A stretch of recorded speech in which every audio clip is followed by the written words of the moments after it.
The Word of God is alive and powerful, sharper than any two-edged sword, piercing even to the dividing asunder of the soul and the spirit, and of the joints and the marrow, and is a critic of the thoughts and intents of the heart. All Scripture is God-breathed and is profitable for doctrine, for reproof, for correction, for instruction in righteousness, that the man of God might be mature, thoroughly furnished unto all good works. The entrance of thy words giveth light, it giveth understanding to the simple. Every word of God is pure, he is a shield unto them that put their trust in him. Hello everyone, welcome once again to our daily doctrinal Bible study through the Balbido Evangelistic Ministry. And we welcome especially our subscribers, our viewers, fellow believers.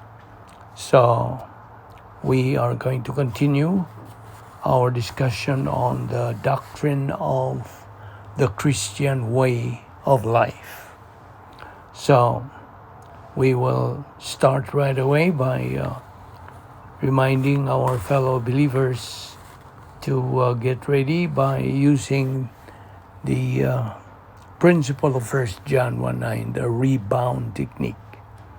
We have to be filled by God the Holy Spirit and be back into fellowship with God before we start studying God's Word. So after you do that, then you are ready once again to take in the Word of God. But for you, unbeliever, it is faith alone in Christ alone. Believe on the Lord Jesus Christ and you will be saved. Okay, now yesterday we were talking about the old nature versus the Holy Spirit. Now I ask you, where do these things, these productions as results, like sins of the tongue, mental attitude sins, or overt sins, where did the old nature learn all these things that we have been mentioning about? Where? And why is it that even if you are not taught about those things, how to do them, why do you do them? Why do you automatically do them? Why? Where did our old nature learn all those things? Those things which absolutely are an abomination to God. Where? Well, you may say from nature. Yes, from nature, but where did that nature come from? Did it come from Adam?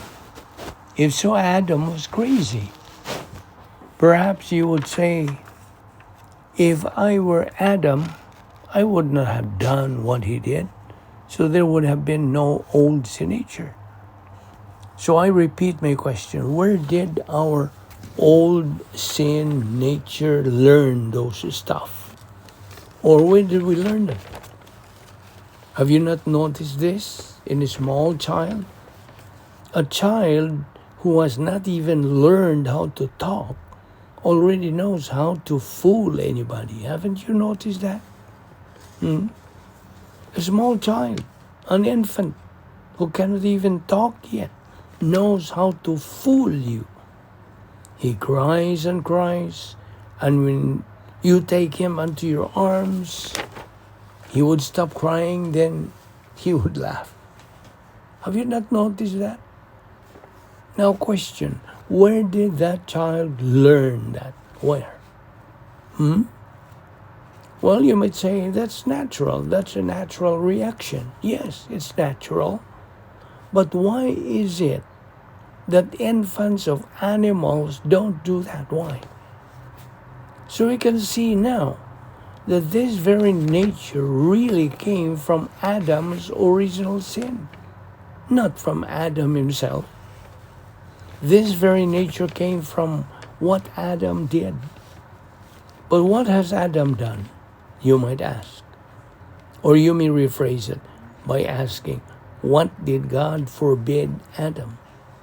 Or what did God forbid the man and the woman? Do you remember what God had forbidden the first man and woman?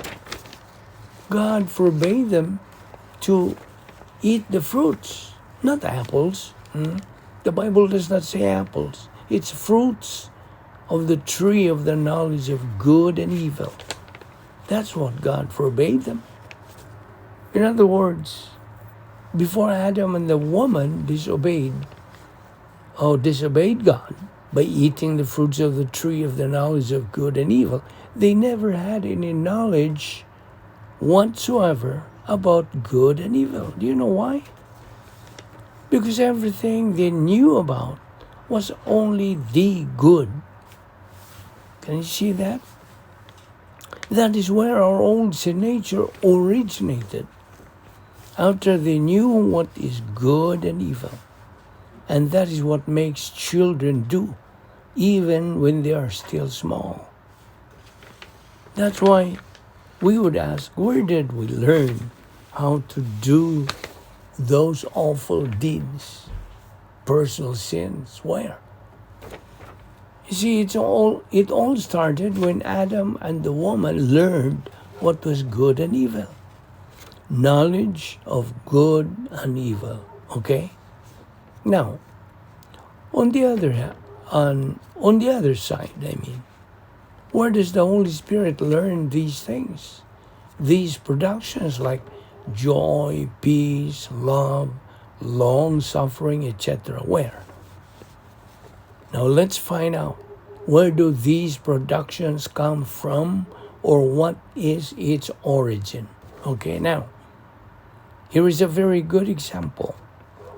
Supposing Pepsi-Cola launches some kind of a lottery wherein they give out cash prizes by millions of dollars to lucky crown holders. And suppose you happen to be the lucky winner, bearing the lucky number of a crown which holds $1 million prize. The moment you find out that you got the lucky number bearing $1 million prize, do you know what's going to happen to you? You won't be able to remember Pepsi-Cola, the sponsor of the lottery, anymore. You know why? Because all you can remember, all you are thinking is your winning number. Correct? You won't be able to remember Pepsi-Cola or Coca-Cola or what have you. Because all that is in your mind is your winning number and the $1 million prize you just won. Am I right? Now, if someone asks you, what soda company was it? Maybe that's the only time you remember to be Coca-Cola or Pepsi-Cola or Sprite or what. And that is the principle that happens with God. And we will continue this discussion tomorrow. Don't forget to be with us. See you then.